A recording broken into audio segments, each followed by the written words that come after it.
Hello everyone, তোমরা সবাই কেমন আছো? আশা করি খুব ভালো আছো। তো দেখো, আজকে আমি নিয়ে চলে এসেছি নতুন একটি রেসিপি, লাল লাল মাটনের ঝোল। তো রবিবার মানেই মাটন তো হতেই হবে সবার বাড়িতে। তো দেখে নাও আমি কিভাবে এই লাল লাল মাটনের ঝোলটা বানাচ্ছি।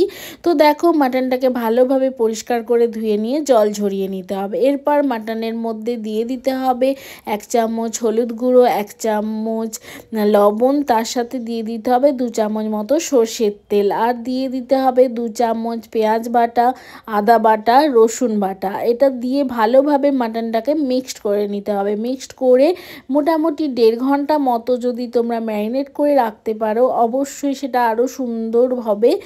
তো দেখো, আমি ম্যারিনেট করতে দিয়ে দিলাম প্রায় 1.5 ঘন্টা মতো। এরপর কড়াইতে আমি তেল দিয়ে দিচ্ছি।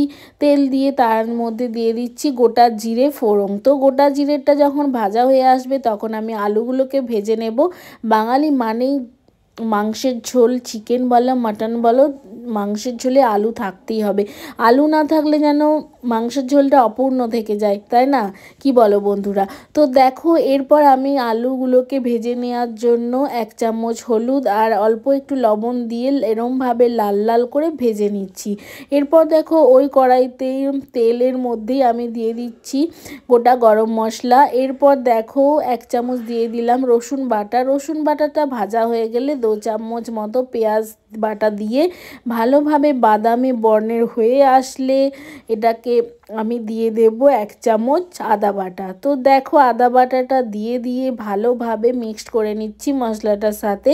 তো যখন হালকা তেল ছেড়ে আসবে তখন আমি দিয়ে দেব অল্প একটু লবণ, তার সাথে হলুদ গুঁড়ো, 2 চামচ মতো লঙ্কার গুঁড়ো, তার সাথে কিছুটা চেরা কাঁচা লঙ্কা। তো দেখো, এটা ভালোভাবে মিক্সড করে হয়ে গেলে তার মধ্যে দিয়ে দিচ্ছি একটা টমেটো কুচি। তো এটা ভালোভাবে যখন মিক্সড হয়ে আসবে, টমেটোটা যখন গলে আসবে, দেখো তেল ছেড়ে আসছে, তখন আমি অল্প একটু জল দিয়ে দেবো যাতে মশলাটা ভালোভাবে আর একটু ভেজে নিতে পারি। তো দেখো, মশলাটা যখন ভাজা হয়ে আসবে তখন দেখো আমি 2 চামচ মতো ফেটিয়ে রাখা টক দই দিয়ে দিয়েছি। তো দেখো, কালারটা পুরোপুরি চেঞ্জ হয়ে গেছে। এরপর ম্যারিনেট করে রাখা মাটনটাকে ওই কড়াইয়ের মশলার মধ্যে দিয়ে দিলাম। দিয়ে ভালোভাবে মশলাটাকে মিক্স করে নিতে হবে মাটনের সাথে। দেখো, এরপর ঢাকা দিয়ে আমি মশলা থেকে জল বের করে নিয়েছি। তো দেখো, এই জলের মধ্যেই আমি দিয়ে দেব আলুগুলো যেগুলো ভেজে রেখেছিলাম।